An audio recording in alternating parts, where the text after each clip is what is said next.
देखिए latest episodes बिल्कुल ad free. आरती बहू। बुआ जी अब रह दी ना। ए तरह से जवान बहू बेटा के कमरा में ताक झांक कर शोभा ना देला तारा के। हम ताक झांक ना करते रहने भैया, हम तो सिर्फ आरती की बतावत रहने की।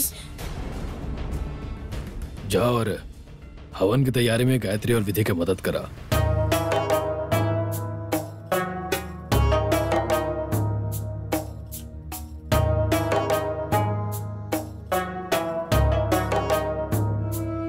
विधि आरती के फोन करत रहा। एकर मतलब आरती घर में नहीं खे और विधि झूठ बोल रहा बिया।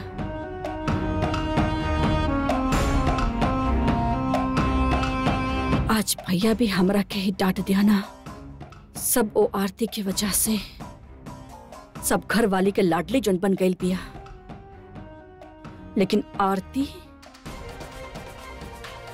एक बार तो गई लुकान से।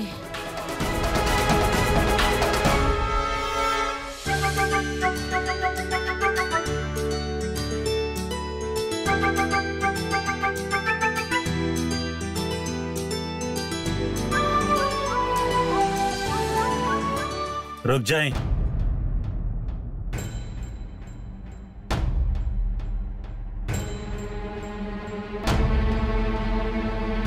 आपन नकाब उतारा।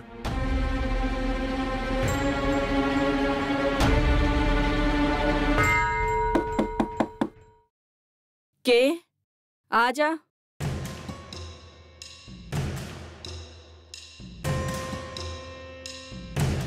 भाभी ए पूजा सामग्री के थाल पर यश के हाथ लगवावे के बा। ऐसा पंडित जी कहले हुआ। तो जीजी आप चल जाए ना यश के कमरा में, हाथ लगवा ली उसे। हम चल जाती, लेकिन एक थाल पर माता पिता ही यश के हाथ लगवा सकेले, ऐसा पंडित जी कहले हुआ। आप लोग जा रहल बानी ना? अच्छा।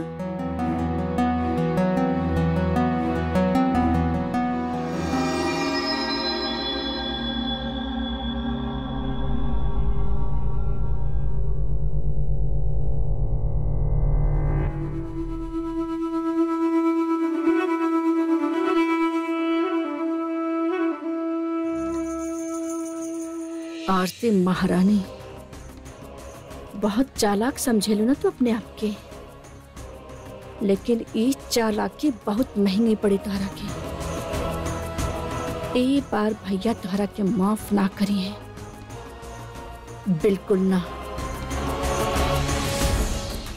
लाहाल बिला कुवत मियां, दूसर के बेगम के नकाब उतराओ तो आपके शर्म ना होता? अगर आप दोबारा ऐसा करनी तो सारा कलाकार लोग वापस चल जाए। अरे माफ कर दी जनाब। अरे का करता है यार, बड़ा साहब इनके बाहर से बोलो ले माना। समझदार बाड़ा नहीं। आदाब। चली बेगम। अरे आई आई।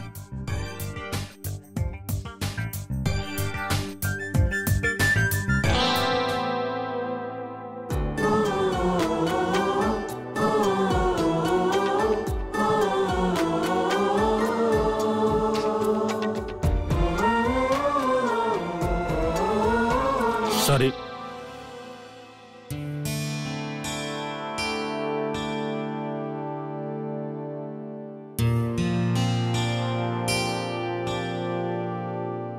आरती जी माफ करे, हम आपके एजा लेके आई नहीं जहां आपकी जान के बहुत खतरा हो सकता, लेकिन आप बेफिक्र रहे। हमरा राहत आपके कुछ नहीं हो सकत।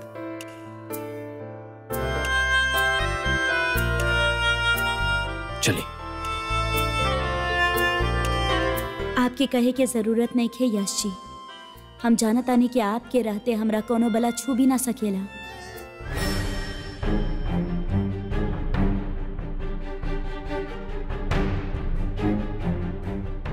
आरती बहू, आरती बहू।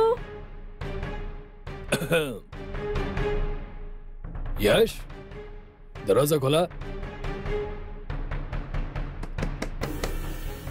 आरती बहू, आरती बहू।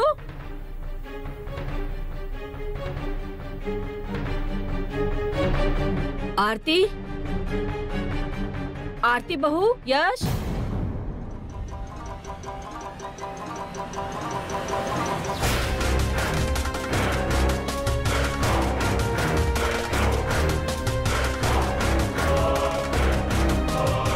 यहाँ तक केहू भी नहीं खींची। कहाँ चल गई होखी यश? हम आरती से काले रानी के ओकर जिम्मेदारी बाकी यश घर पे ही रहो, आराम करो।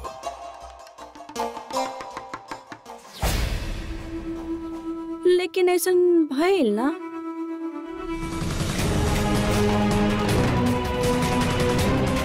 देखी, सबकी आंख में धूल झोंक के आरती चल गई यश के लेके। आपके बात भी ना मनलस।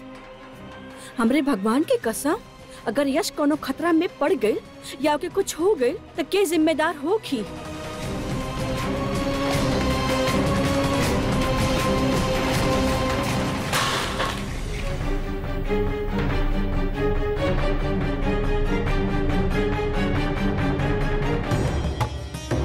नीलम जी एहुजा नहीं खे। यहाँ भी नहीं खे, लेकिन आप चिंता मत करी। मेहंदी और संगीत तो उनका रेबाना बाहर तो यहीं ही। रुकी,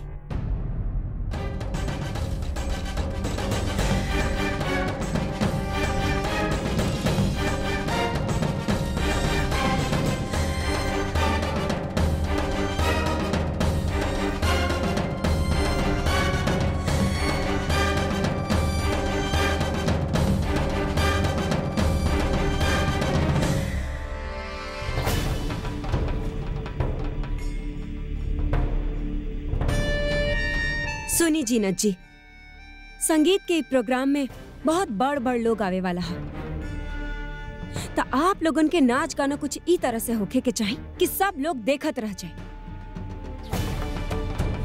वैसे तो आरिफ जी और आप भोपाल की महफिल के सजावे खातिर ही लखनऊ से बाहर निकलेनी। यही से हमने चाहे नहीं कि ई शादी भोपाल की सबसे बेहतरीन शादी साबित हो। सब लोगन के मुंह से एक ही आवाज निकले के चाहे कि वाह, मंत्री साहब अपन बेटी के शादी कितना धूमधाम से कैले बाड़े। आप समझ गई नी ना? क्या बात है? लगा था समझनी नहीं आप लोग। अब ना ना, हमने के सब समझ में आ गए। आप बिल्कुल चिंता मत करी। आप जैसन चाहता नहीं वैसन ही होई।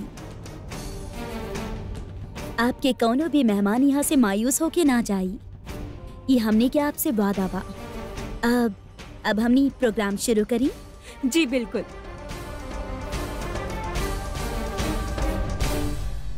सब मेहमान आगे बाणे, नीलम के नीचे ले आई। जीनत के तरफ से आदाब कबूल करी।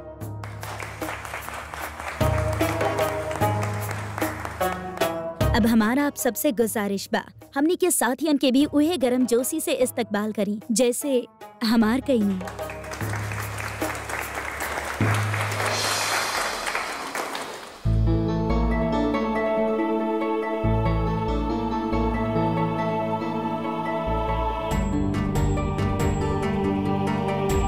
यश जी, ये चेहरा पे मातम काहे छायल है तोहार? मुस्कुरावा।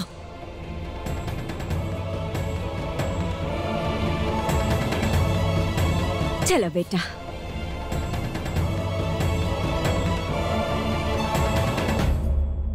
एक मिनट।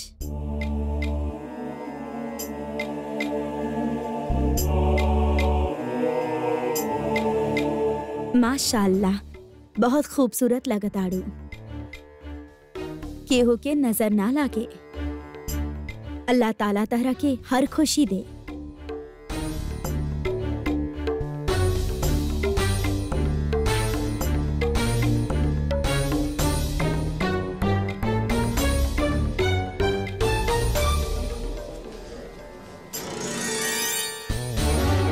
हम आरती बानी, चिंता मत करा।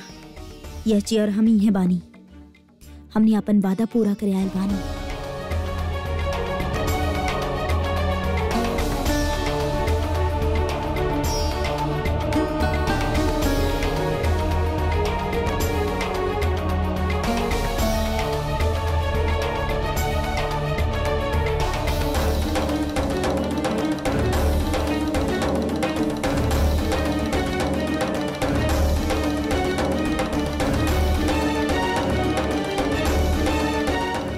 तशरीफ रखी ना। हमने प्रोग्राम शुरू करतानी।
हे भगवान, ये बिजली कैसे चल गई?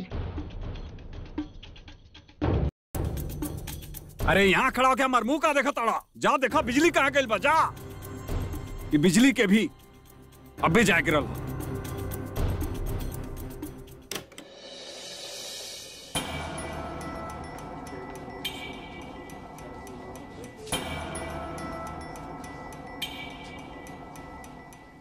नीलम कहाँ चल गई? नीलम,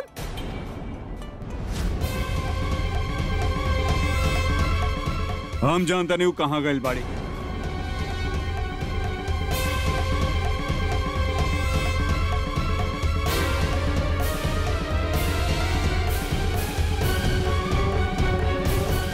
तो नकाब पोस्ट जीनत हमरे नीलम के भगा ले गई पिया और अपन नकाब यहाँ छोड़ के गई पिया।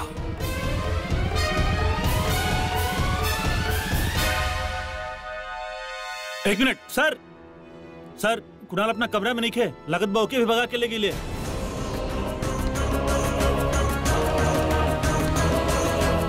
बहुत पछताई वो लोग, बहुत पछताई वो लोग।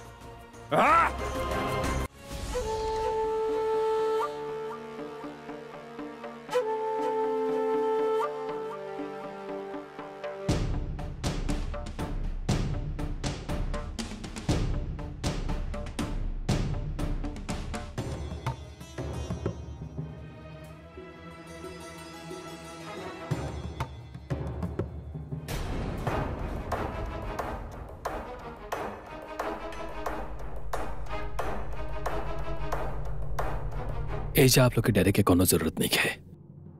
आप लोग जाके आराम करें और कल सुबह होते ही हम आप लोग के कोर्ट मैरिज करवा दें। इच्छा तो यह रहे कि आप लोग की शादी नीलम के पेरेंट्स के आशीर्वाद से हो गए, लेकिन वो लोग की जिद के देखते हुए हमने यही रास्ता अपनावे के पड़ल। हम समझत नहीं भैया, हमके भी खुशी तबे होखित जब हमने के शादी मॉम डैड के आशीर्वाद के साथ होखित। आप फिक्र मत करें, आज ना तो कल आपके पेरेंट्स लोग मान जाए, और वैसे भी पेरेंट्स अपन बच्चा लोग से ज्यादा दिनों तक नाराज ना रहे लालो।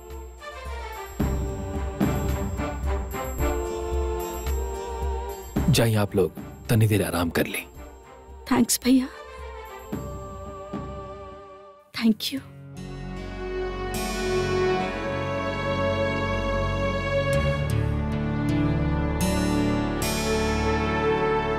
थैंक्स आरती जी, आपके साथ के बिना एक काम ना हो सकत रहे। यश जी, हमरा कुछ कहे के रहे। ये देखी, ये देख के तब ये लागेला कि हमनी के कमरा में केहू आयल रहे जब हमनी यहाँ ना रहनी,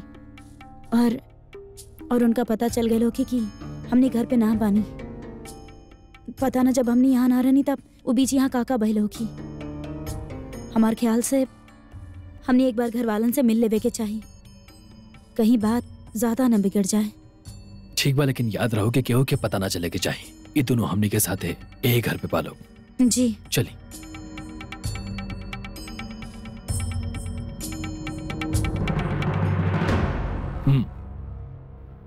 ठीक बा, हम बात करते नहीं आपसे।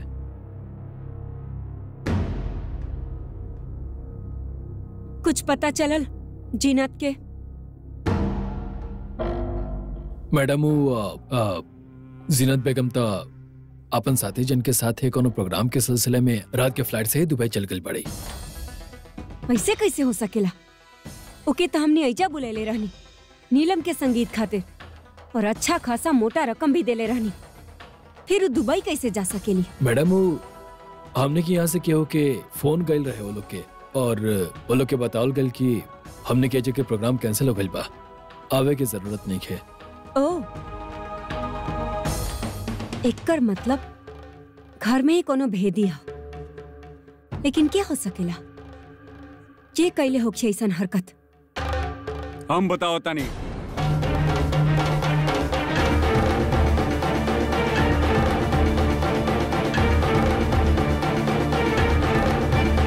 ये सब हमार नया वेडिंग प्लानर करीम का कैल था। करीम, पहले वो यश सिंधिया और अभी करीम। लगातार दुनिया के जितना भी शादी प्लान करे वाला हा, हमनी के जिंदगी में राहु और केतु बन के बैठल बड़े। समझ में ना आ रहा का करी, कैसे पता लगाई कि जीनत बन के आखिर कौन लेके आयल रहे और हमनी के बच्ची के कहाँ लेके चल गई। हाँ, फिक्र मत करी, हम अपने आदमी के वो करीम के पीछे लगा दिल बानी, वो जल्दी पकड़ाई। देखिए, हमनी के करीम ना चाहिए, हमनी के वो छमक छलो चाहिए जो हमनी के बेटी के लेके भाग लिया। पता ना हमनी की बेटी कहाँ होगी, कौन हाल में होगी। हे भगवान, ये हमनी के बच्ची के शादी में इतना अड़चन आखिर काहे आ रहा।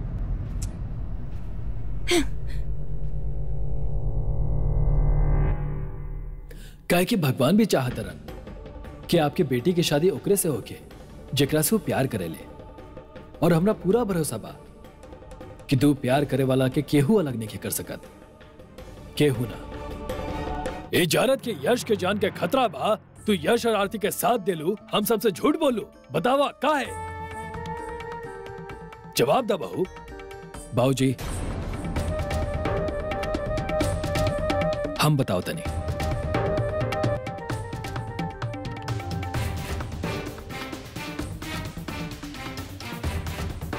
ना तू ना यश, ये जिम्मेदारी हम आरती के सौंपले रानी। जवाब भी यह दिया। बतावा कहां गए रहलू यश के साथ लेके? ऐसा कौन सा बात जेकरा के लेके ना यश का अपन जान के ख्याल बा, ना तारा कौनो बात के ख्याल? बोला, तू कबले हमने के विश्वास के यही तरह से तोड़ते रहबू? कबले अपन मर्जी चलावत रहबू? और हमने के कबले तारा के मौका देते रहे अपन भूल सुधारे के? आज भी हमरा मना करला के बावजूद तू यश के लेके बाहर गईलू। हमने के यही सोचत रहनी कि तू लोग अपना कमरा में आराम करत रहलो। विधि बहू भी जो ना झूठ में तारा लोग के साथ देता रही, ऐसा कौन सा बात बा जो हमरा से छुपाल जाता और का है? बाबूजी, इनकरे में कोनो गलती नहीं है, उता हम तो गलत नहीं खा यश। दहरा के रोके के पूरा अधिकार बा हमने के। नहीं चाहत के हमार बेटा पे कोनो संकट आओ, यही से रोके नहीं। ताहर जिंदगी में दखल देला के कोनो इरादा नहीं है हमार। वो तूफान रात में भी बिना केहू के परवाह के ले चल गया तू। अगर इस समय पर ना पहुंचती तब तू आज जा।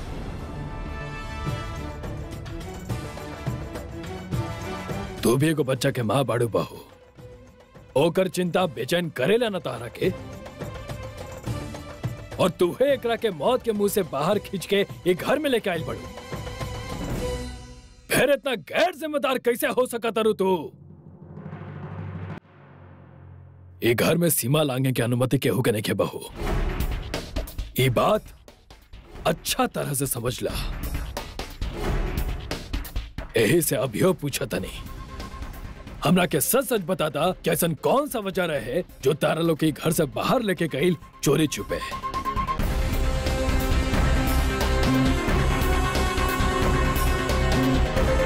हम कुछ पूछ रहल बानी तारा से।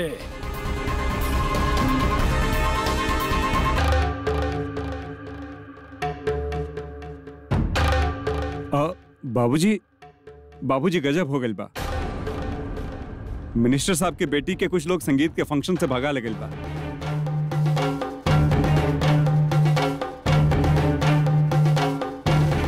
ऊ कोनो डांसर आइल रहल लखनऊ से, का नाम बतौले रहल ओकर? हाँ, जीनत और ओकरे साथी का हाथ बैगरा में। और नीलम जोने लड़का से शादी कल चाहत रही है, वो लड़का भी मिनिस्टर साहब के कैद से गायब हो गइल बा।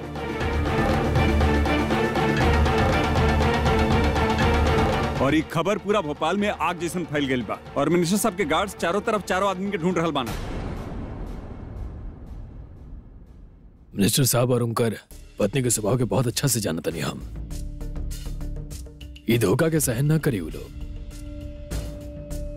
अपन बेटे के ढूंढे खातिर जमीन आसमान एक कर दिया। फिर अपन बेटी और ओकर साथी के जौन करियन तो करियन, और डांसर और ओकर साथी के तो जिंदा ना छोड़िया। बहुत दूर ले पहुंच पाऊं कर जिंदा ना छोड़िया नो लोग के।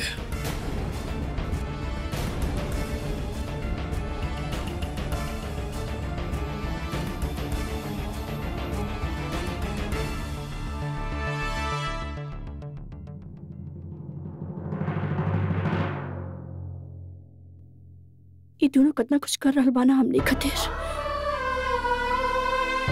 लोग सही कहले, कुछ रिश्ता जिंदगी में यही से जुड़ जाला काहे कि उमें भगवान के मर्जी छिपल होखेला।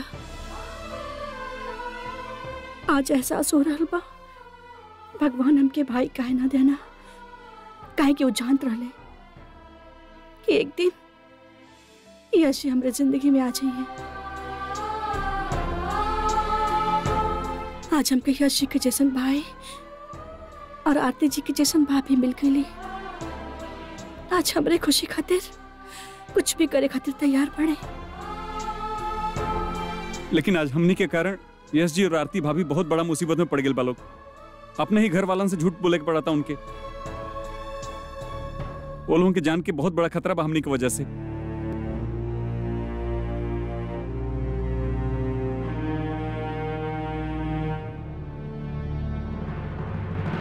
भोपाल आके तो तुहार मम्मी हमके सबसे शॉकिंग न्यूज देली कि तू अपन आरजे के जॉब छोड़ देले बाड़ू। पता हमके कि तू कितना शौक से काम कैल करत रहलू और कितना इम्पोर्टेंट रही जॉब तोहरा खातिर। फिर का हो गई? अब का बताए मासी, जब प्रतीक से प्यार कैले रहनी तभी ना पता रहा कि सिंधिया परिवार में शादी करे से ई सजा मिली हमके।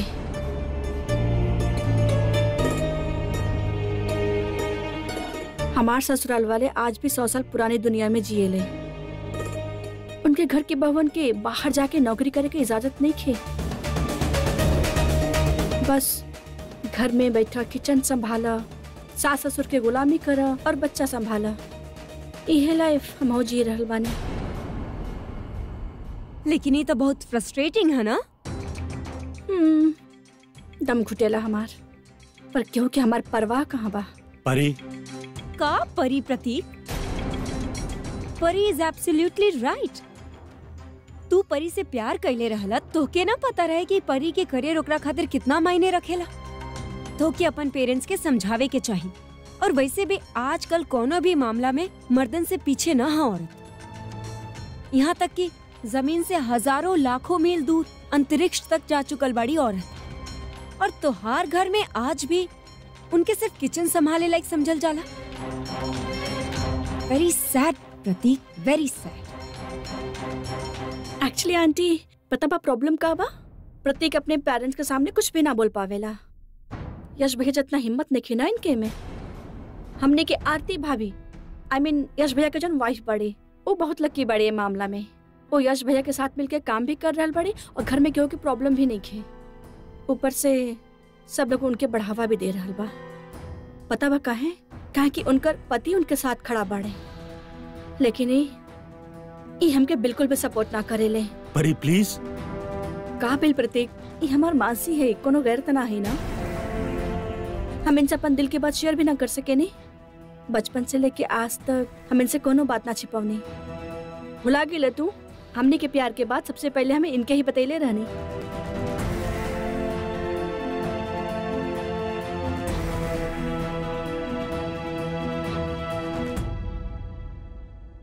ओके, आई एम सॉरी अगर हम तुम्हारा के हर्ट कैले होगी तो। आई होप यू अंडरस्टैंड कि हमारे साथ वो घर में जौन कुछ भी हो रहल बा, हम उससे खुश नहीं की प्रतीक। एक्सक्यूज मी, हमके एगो इम्पोर्टेंट कॉल करे के बा।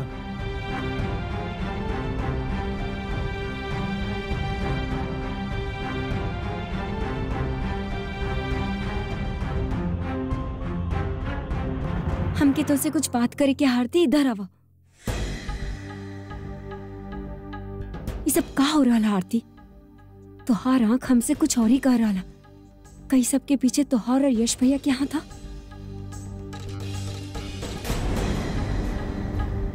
हे भगवान आरती, ये का कर देलू तू? अब का करनामा कर देला हमने के आरती बहू। जरा हम हो तो सुनी। हाँ बोजी, देखी ना यहाँ पर ये दूध कब से उफन रहा और गैस बंद भी ना कैली है। एकर ध्यान पता न कहाँ रहे लगल। सामने खड़ा बाड़ी और ये दिखाई ना दे रहा। पता न कहाँ खोल खोल रहली। सारा ध्यान हमके ही रखे के पड़ेला।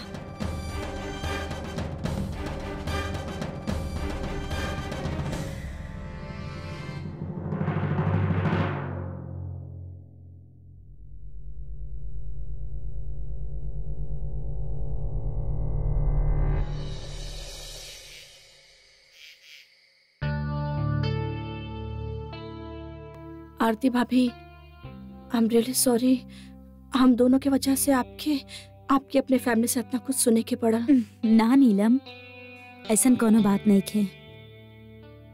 वो तो हमार बड़ बाड़े ना, जौन कहताड़े हमने के अच्छा खातिर ही कहताड़े। और वैसे भी उनका अभी तक कुछ पता नहीं खे। वो जानत ही नहीं खे कि सच्चाई का बा। जब उनका पता चली तो वो हमने के माफी देवे के साथ साथ हमने के शाबाशी भी दी है।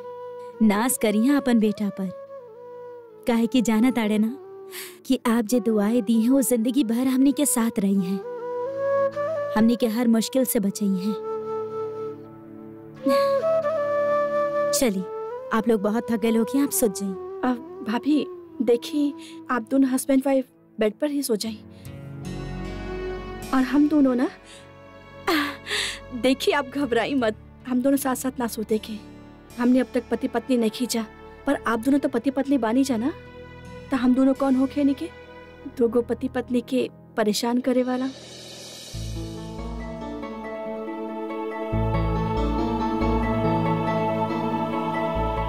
हाँ ना, ऐसा कोनो बात नहीं है। हम चेंज करके आओ तनी।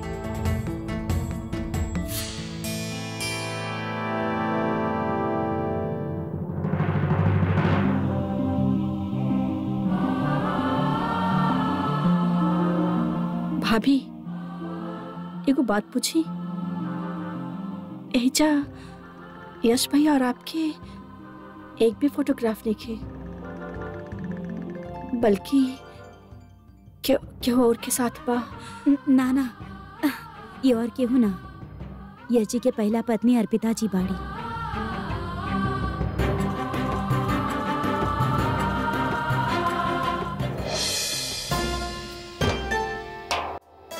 यश भैया, आप हम क्या अपन बहन माने नहीं?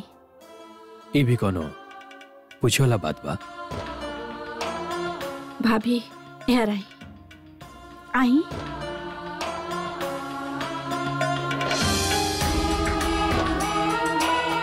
यश भैया, आपका प्यार कहीं खोवल नहीं खे। आपका प्यार यही जगह, आपके पास, आपके सामने। अपने अतीत के भुला के अपने आज में जिए की कोशिश करी। इतना प्यार दिया आरती भाभी के कि आप दोनों के लव स्टोरी एगो मिसाल बन सके। तो हर जगह क्यों नहीं ले सकत, क्यों बिना।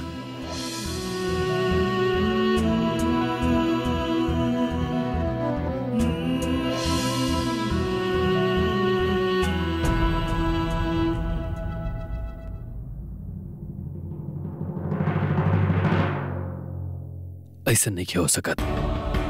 जिंदगी में प्यार खाली एक बार होला। हमारा आरती जी, हम दोनों ही बात के मानी ले।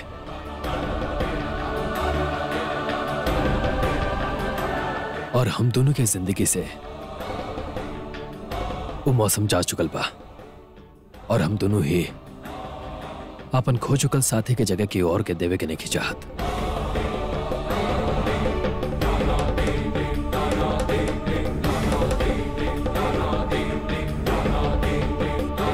हमने की शादी अपन बच्चन के खुशी खातिर कैले बानी।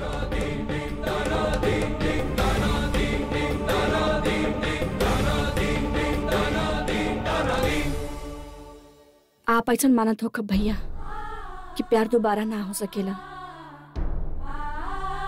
लेकिन हम माने नहीं कि प्यार मन मौजी है। प्यार तो बस हो जाला, ऐसे सोच समझ कर ना कल जाला, ऐसे धीरे से जिंदगी में आवेला कि कई बार तो हमने के समझ भी ना पावे नहीं जा कि कब कैसे हम क्यों के चाहे लागे नहीं। सच